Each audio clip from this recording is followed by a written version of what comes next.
Hey everyone, and welcome to the Contemplative Science Podcast. My name is Jamie, and as always, I'm here with my co-host, Dr. Mark Miller. Mark, how are you, mate?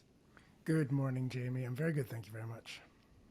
I'm very much looking forward today as we have none other than Kevin Berryman on the pods.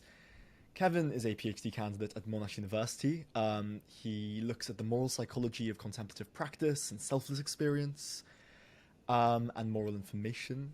He is also a ordained Buddhist monk in the Theravāda forest lineage and has been for more than 2 decades. Kevin, how are you? I am fantastic. How are you both today? It's such a good opening energy. That's how I feel like I always answer these questions. I always feel I'm sort of fantastic, but I can really actually feel it radiating from you, Kevin, that you actually are fantastic. Yes, I, what a nice I, way to I am. be. I am definitely fantastic, and it's good to catch up with you both. Yeah, nice. So, given that intro, there's quite a lot to pick through, but I want to start with what seems to be the obvious place to start, which is Buddhist monk. Yeah. Whoa, what's that like? What's that? Pretty good. I've been doing it a while, so it's been pretty good. Yeah, nice. Obviously, like anything in life and any vocation you take on, or any major life choice that you make to take your life down a particular track, it has its good parts, but it also has its downsides as well. Mm, So it's a lot to take on. You radically change your life in so many ways. There's things you mm, can do. There's things you can't do. So there's a few limitations there, but there's also a lot of freedoms in that as well. mm. A lot of people think of of the life of a Buddhist monk. It's austere and all these things, and it all must be so limiting. But it can actually be very, very freeing as well. So there's the day-to-day aspect of that kind of freeing, but then there's also the aspect where I am really, really fortunate. I have this life where my job is to try to understand my own experience. That's Yeah, wow. that's what I do for a living. Like Yeah, my wow. my whole purpose, everything that I do is to try to understand the sense of self, try to be introspective and contemplative. So that's I can't think of a better way to actually spend my life. I don't know how long I'm going to be around for, but this is a good way to actually do that. And Well, some Jamie, we're going to get into this, but I met Kevin because we're colleagues in the same center. We're both at the Center for Consciousness and Contemplative Studies at Monash University. So what a fantastic way to align your central purpose, and then you're doing a doctorate as well in introspective technologies and thinking about introspective technologies not only from the inside but from the outside. I mean, you're actually the ideal guest. You're somebody who is a contemplative scientist, which is wonderful, wonderful thing. Kevin, what's the 9 to 5 like when you're in monk mode as opposed to research mode? It's the same. It's the Yeah. same. I do the same things. It's a lot of whatever I do in life. It's a lot of meditation and a lot of study and academic work. So I do compartmentalize a little bit. I have times of the day where I only study, only look at academic side of things. I have other times of the day where it's like I'm not looking at a computer screen or a journal article or trying to write anything. I'm just practicing. But the 9 to 5 of my monastic existence is I get up pretty early, do a lot of meditation. I usually eat only one meal a day. So you either it's not as bad as it look how big I am. Like it's not as bad as it sounds. Yeah, usually only one meal a day. And when I'm in more Buddhist mode in a monastery, so we might go out on alms round. We have a little bowl, walk around. People put food in your bowl, and so it's nice. You live in this kind of environment there where people are genuinely being very generous and kind to you all the time, and you get to receive that. And in some small way, you try to pay that forward to them by teaching them about meditation and things like this. So yeah, and then after you eat the meal or whatever, then most of the time I got free time. Again, I don't have to go to a job. I don't. I can spend my time how I want. So I'm very, very fortunate in life that I have a vocation where I can just go. I'm just going to do essentially what I want with my time. So for me, I do spend the time after the meal. That's when I allocate some time to academia, and then again, at the end of the day, I put it all down and go, I'm not doing this anymore. I'm just going to meditate. Do you enjoy the meditation, or is enjoy not quite the right word? Like, how would you describe the experience of the meditation itself? Yeah, I'm not sure if enjoying is the right word, because it is this aspect where I really am trying to find out something deep about who I am as a person and what it actually means to exist. So I enjoy the search. I enjoy this aspect of trying to always peel down another layer. Like wherever I think I'm at in the meditation, it's always good to go, yeah, I'm not there, and I need to go deeper, and I need to understand something else. And that can either be like highly enjoyable and highly rewarding, or it can be daunting and you uncover some things that you don't want to uncover when you do this. So obviously I think I tend towards the positive side of it, but there are aspects of it where it's like, well, yeah, it's not all fun and games. But I wouldn't be doing it if I didn't enjoy it to some extent. And sorry, this is purely for my curiosity. When you're meditating and you do practices when you're on the breath, how's your concentration? Like, what is the concentration like of someone who's been doing this for decades? Is it like everyone else, where it's some days brilliant and some days rubbish, or is it pretty good? The short answer is, like, it is like everybody else. You have your good days and your bad days. But what determines you having a good day and a bad day is at a different level from somebody else that might have just started. So you think of like, and I'm not comparing myself in any way at all to, you think Tiger Woods has a good and a bad day. He still has good and bad days. Your middle rung PGA Tour, he has good and bad days, but somebody that would be like me that can't hit a golf ball at all, I might, bad days. it's mainly bad days, but every now and again I smack it and I get it good. So it really is variable. It's it's the same for somebody that's been doing it for 20, 30 years as opposed to somebody that's just started. It can be up and down. But your baseline is, but the point is about the baseline. Like what constitutes good and bad is varying around a point that's more Tiger Woods than Jamie Slevin when it comes to golf. Yeah. I guess as well though, it's there is this aspect of, you do get to a point after a while of doing it, it's like good and bad don't matter that much anymore. You're just continuing to do it.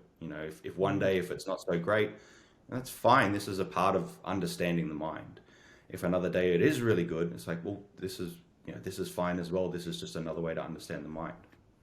You keep mentioning understanding the mind, and one of the ways you look to understand the mind is in terms of moral information and moral psychology. I've not run into before, I don't think, this question of how do we process moral information from one person to the other. Can you say a little bit about what moral information is? Right. So moral information, any stimulus that we get from the environment that has some kind of moral valence to it. So a particular situation that might be deemed moral, or an interaction that might be deemed moral. This would be any kind of moral information that's coming into your senses. And what determines, I think, about our morality, quote unquote, is how we respond to that moral information. And there are different processes that we go through to actually respond to that information. So I think there's this aspect here of receiving moral information from the environment, but then also responding to it in a particular kind of way. So the first one is about being sensitive, like tuning up the cognitive framework in a way where it can pick out the important information. It can discern the important information for, acting well or acting well with others, if that's what we think by moral. And then the other half of the process is whether or not we respond, something like this. Yeah, yeah. And at what stage does meditation or increasing the sensitivity of the apparatus lead you to one set of, do you start off with deontology and then you end up a utilitarian? Or are we just talking, forget the qualitative nature of the moral beliefs, it's just how sensitive are we to the information coming in and how responsive are we?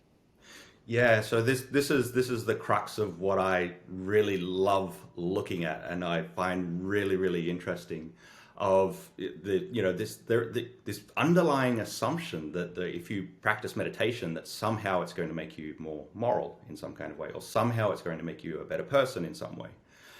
And so while I think there is this aspect, the more meditation that you practice, it's obviously phenomenologically, it's going to change you a lot, and generally I think for the better in many ways. I don't think there's this one-to-one aspect of you practice a lot of meditation and you become a better and better and better person. There's the aspect of the mind that might be changing, but then there's also the aspect of how you move about in the world and relate to people. Yeah. So I don't think you would get more and more hardcore deontological if you practice meditation. I've got more of these rules and I have to keep more of the rules.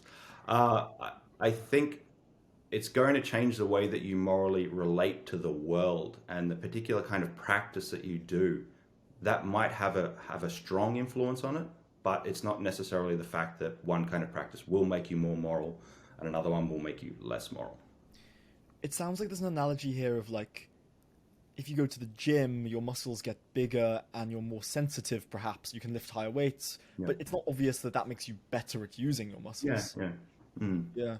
Yeah, and this the thing as well is obviously if you think, well, I practice meditation, I'm more mindful, I'm more aware of the environment, but actually there could be times where you're practicing a particular kind of meditation and you're not as attuned to the environment. You might be going more inwards.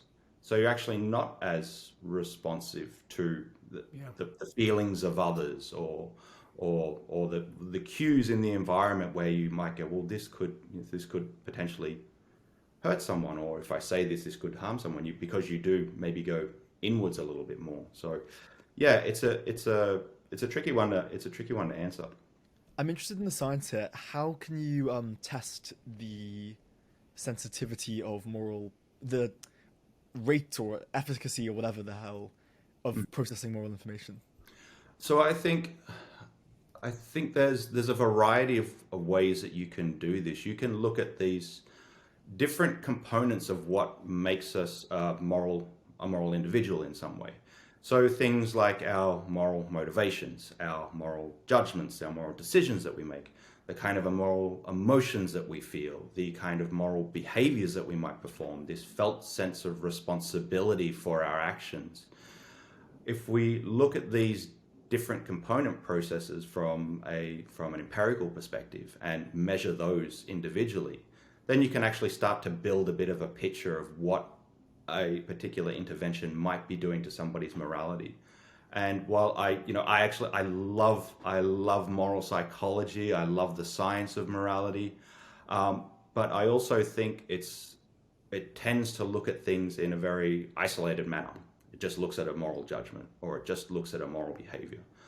And this is good, this is informative, but I also think we need to start taking into more of these components and putting them together, and then you can actually start to understand what makes a moral individual in a more holistic manner.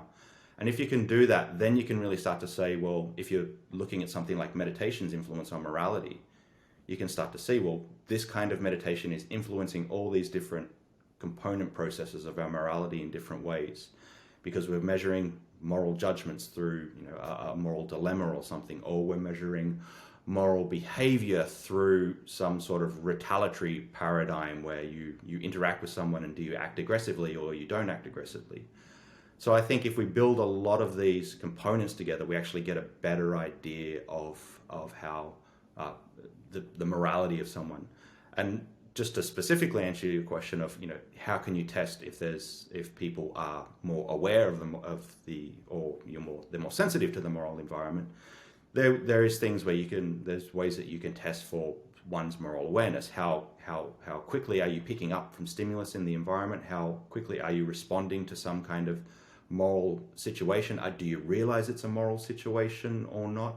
So wasn't there an experiment pretty recently where they had somebody somebody pretend to be hurt at the side of the road and see who was sensitive to somebody in need walking past on the street?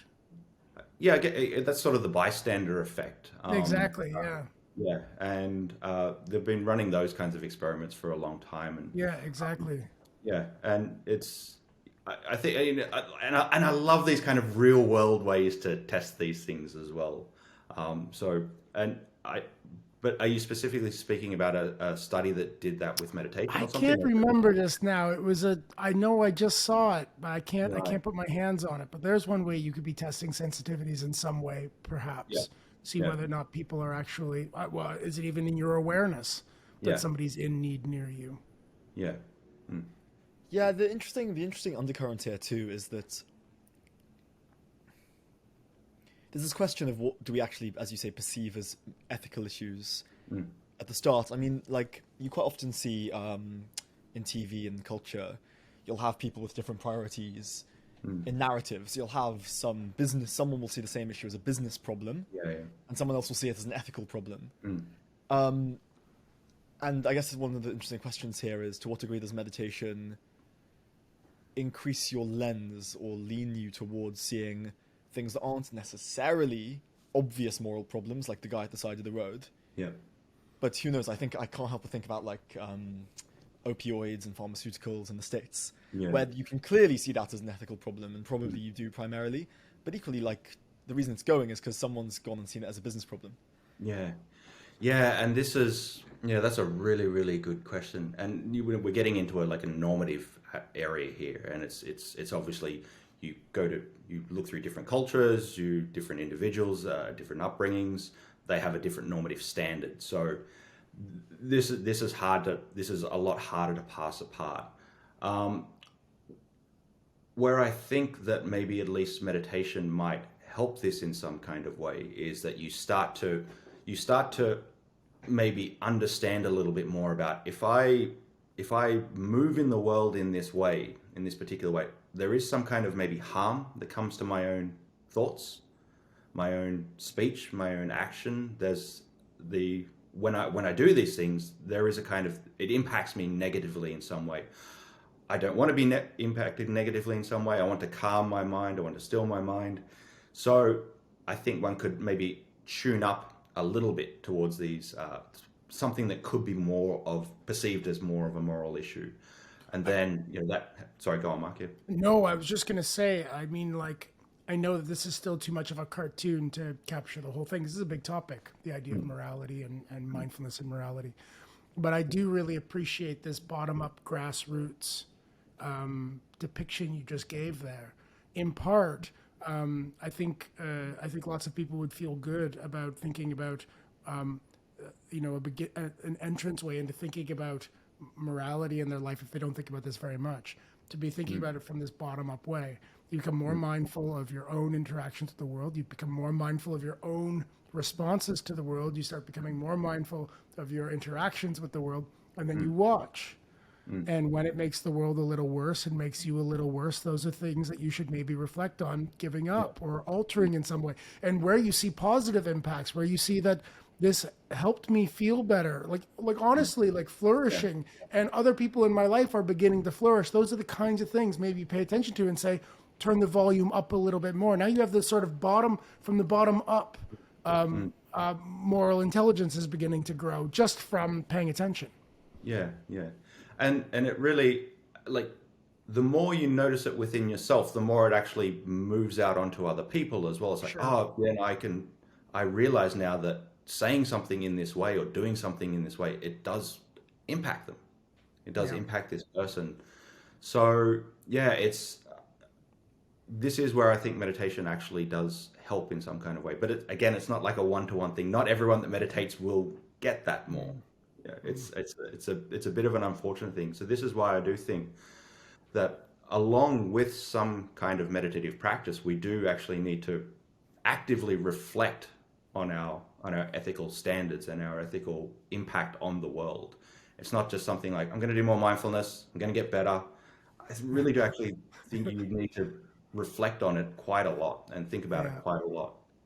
This is half a pivot, but you mentioned there like about the internal environments, like some Mark, do you remember, was it Kuladasa or Ramdas? Someone said something like, well, karma's kinda one way of thinking about karma is that it's like you're changing the internal environment for better or for worse. You do something in bad anger that you consider unethical, well, it's not like tomorrow you're not going to win the lottery and you were otherwise. It's more like, well, your internal processing skews negative. Kevin, how Yeah. do you think about karma and this could be a totally pivot, but how do you think about karma? Oh, that's a big one. You're slightly getting the short end Let's of the just stick here invoke a because you're crazy complex topic. Let's see what happens. Yeah, yeah, you're getting the short end of the stick here because you're a Buddhist monk. So I'm just like, oh, I wonder. yeah, no, no. So if we think about this from the traditional Buddhist perspective of what karma is, the actual definition of karma is that it is a kind of action. And to expand that a little bit more, it's like an intention plus an action that results in some kind of consequence. So there is this process here of saying that if you have some sort of intention, you produce some kind of action, it's going to produce some kind of consequence. Now, these aren't totally linearly related in this fact of I have a good intention, I have a good action, and there will be a good consequence. Most of the time that does happen, yeah. But sometimes we all know you have a good intention, you produce a good action, sometimes it can produce a bad result. So I usually think in terms of karma in this way that of the way that, at least for myself, that I'm relating to the world and the kinds of intentions and actions that I'm putting out there, and not necessarily worrying so much about the result, because the result is something that happens in the world. There's factors in the world that I can't control. So I just have to be susceptible to sometimes I have a good intention, I produce a good action, and sometimes the result isn't so good. Most of the time, I think it is good, but yeah, it's very, very variable. So there's that aspect of the day-to-day karma that I think is pretty important. And I also tend to think of karma in terms of from a day-to-day perspective of building particular kinds of habit patterns of the mind. Yeah, so that ends up being building a kind of mind, Yeah, right? yeah. And knowing that, okay, if I produce these kinds of intentions and actions, there's going to be a particular kind of outcome that I'm usually getting. So becoming hyper aware of those habits that you actually have and realizing that this is a kind of karma. If I'm following these kinds of habits, it's usually leading me in this direction. But if I follow these other kinds of habits, it's pushing me maybe in another direction. So I like to think of karma in that way as well. There's we can get into the deeper Buddhist stuff, but it's probably we've only got a short amount of time. So I think, Jamie, maybe we've said it on the show before, but it's worth bringing up here again. It reminds me of that research that's recently done on scrub jays. Do you remember this? Have we talked about this already? Where like scrub jays that steal from other scrub jays Yeah. also become hyper paranoid and play all of these Machiavellian games where they fake bury food and then watch out for other birds to steal their food and then mark them as thieves and then never like sort of go near them again. But they'll do it all on their own when nobody's stealing from them. They live in a world of thieving birds by themselves often. So if they're a thief, they end up becoming pathologically worried about stealing. And and then they burn all these extra calories trying to not get stolen from, when in fact lots of times nobody's even stealing from them. It just goes to show, you are what you do, and if you spend your time if you spend your time taking from other people, then you might also build a cognitive framework that becomes sensitive to when people take. And now suddenly you're in a world of takers, and you're overlooking all the places where people are contributing to your life and where you should already just feel grateful for what you have.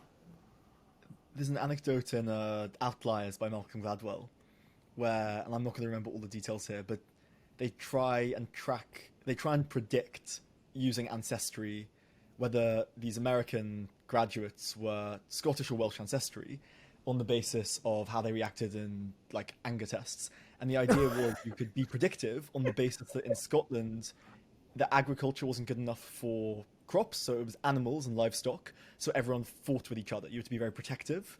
And in Wales, where it was more agriculture, no one was going to steal your crops, it was much more communal.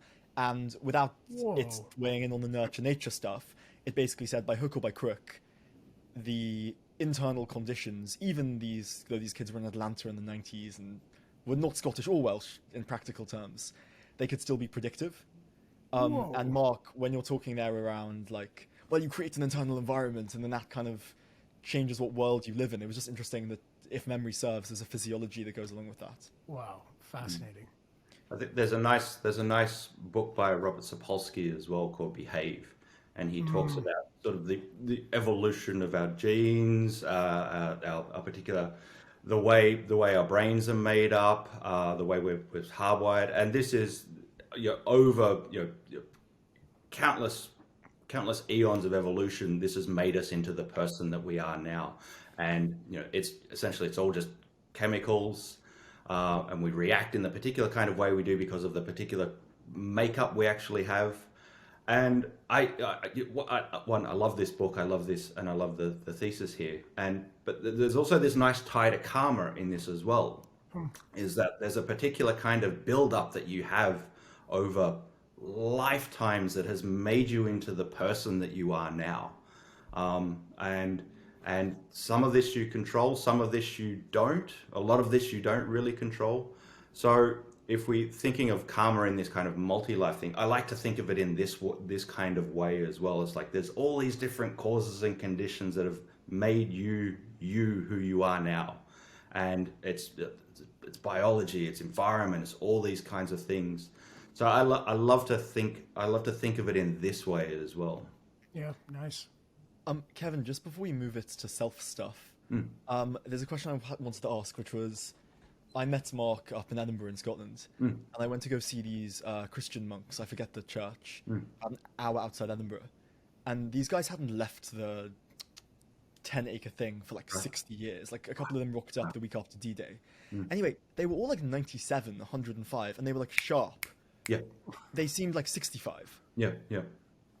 Has that been your kind of experience in monastic life? Do you bump into these like old dudes who are like razor sharp, and if so, why or why not? I've met a lot of old dudes. So. There are some for sure that have been practicing and they've been isolated for a long time, and yeah, they really do have this kind of sharp insight about things in the world. But there's others as well that because they've become so isolated, it's very hard for them to interact with the world.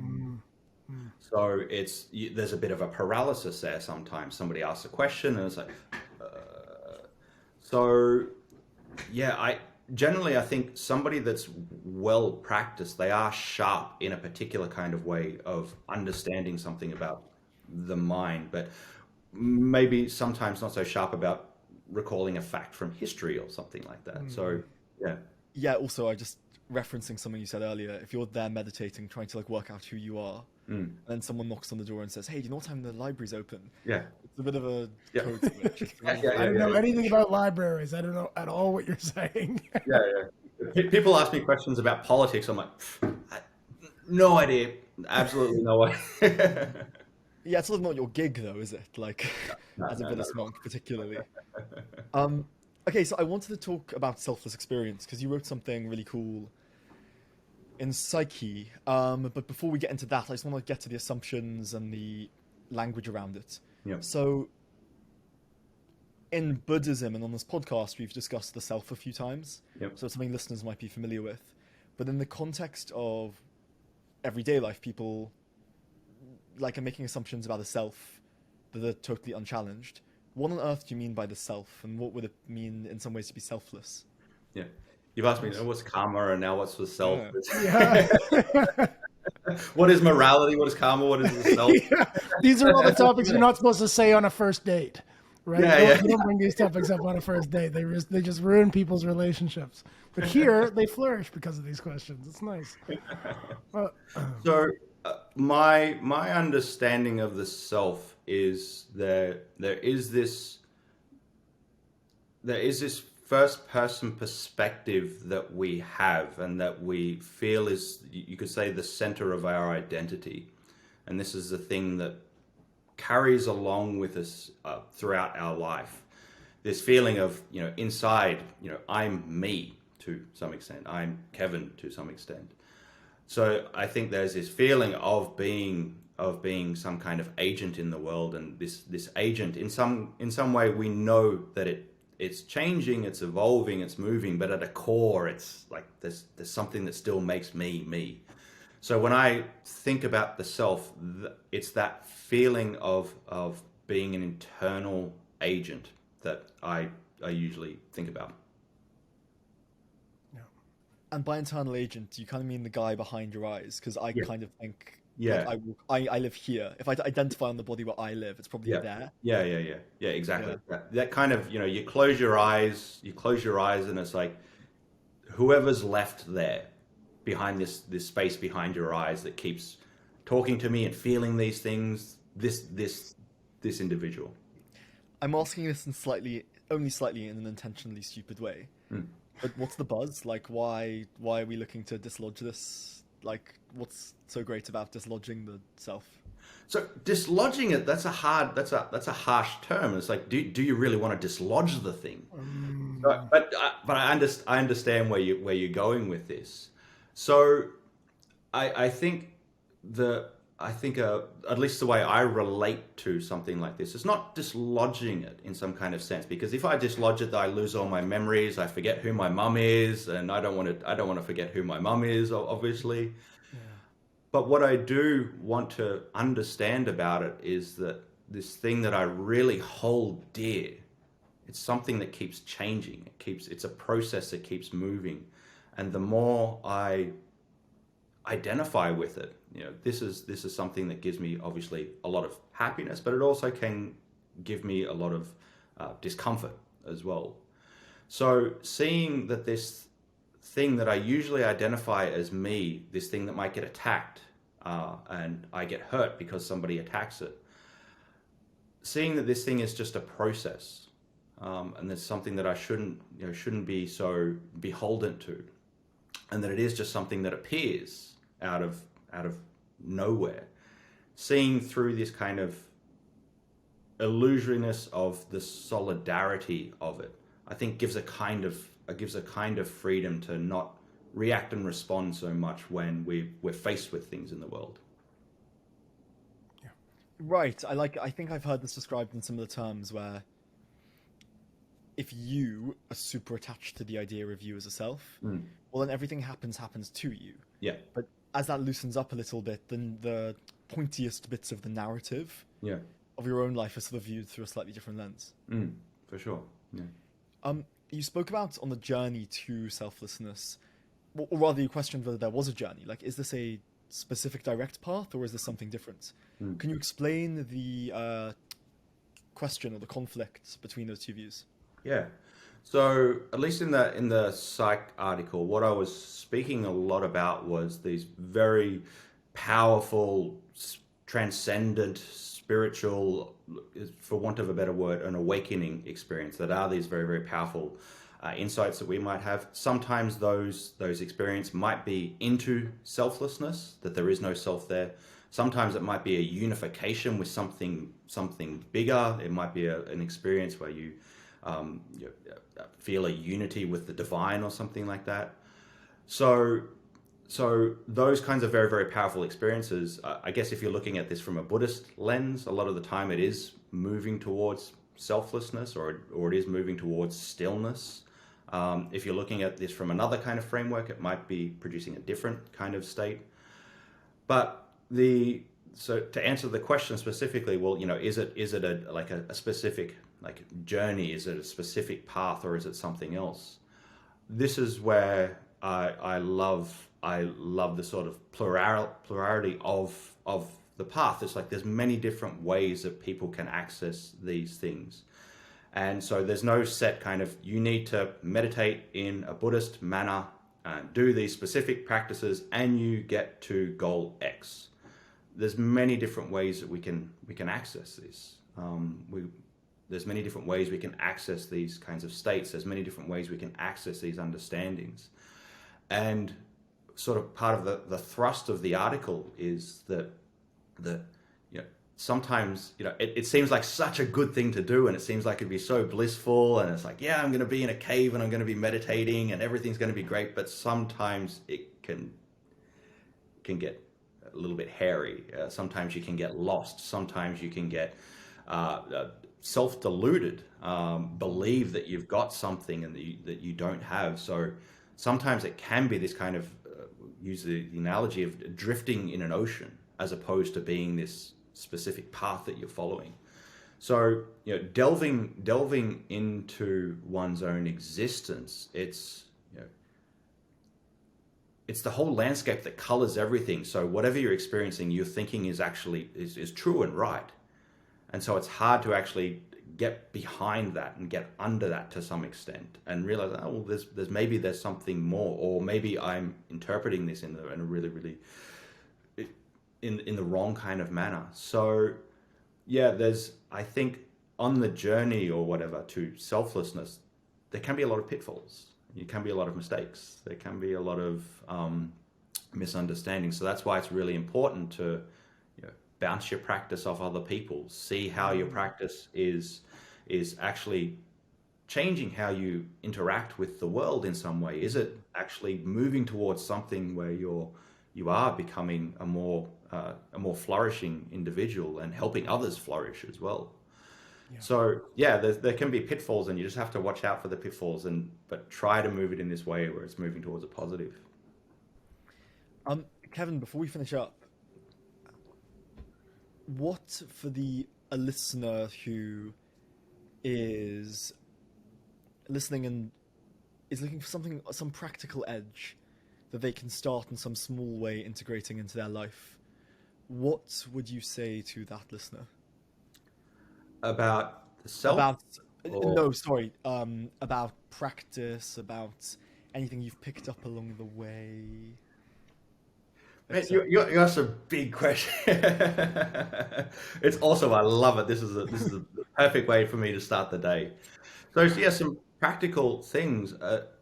I think a big part of taking on some kind of contemplative practice is that it's very broad, very diverse. You have to work on these aspects of your own internal life, but then you also have to actively work on these external things as well. You do have to put a lot of effort into thinking about the way that you're interacting with the world and you're interacting with others as well. So while I love meditation and it is very much do the meditation, learn about something that's happening inside, I just say balance that with the outside as well. Balance that with thinking about the way that you speak and act with people. Balance that with some kind of way that you can contribute to society in some way, or you can contribute to knowledge, or you can contribute to something in your local environment that is going to make things a little bit better in some way. You have to do both. You can't just do one or the other. If you do one or the other, then it isn't a well-rounded practice, and I think there's something about it. It's like if we can have these like profound and beautiful insights and all these things, but if it doesn't actually improve something about the world around us, well, why bother?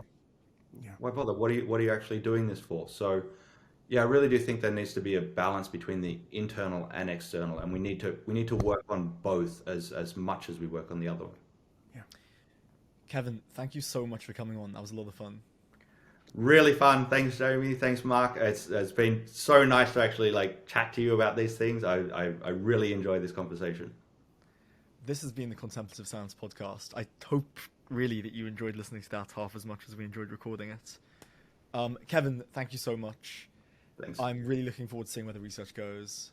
And have a great rest of the day. Will do. Thanks.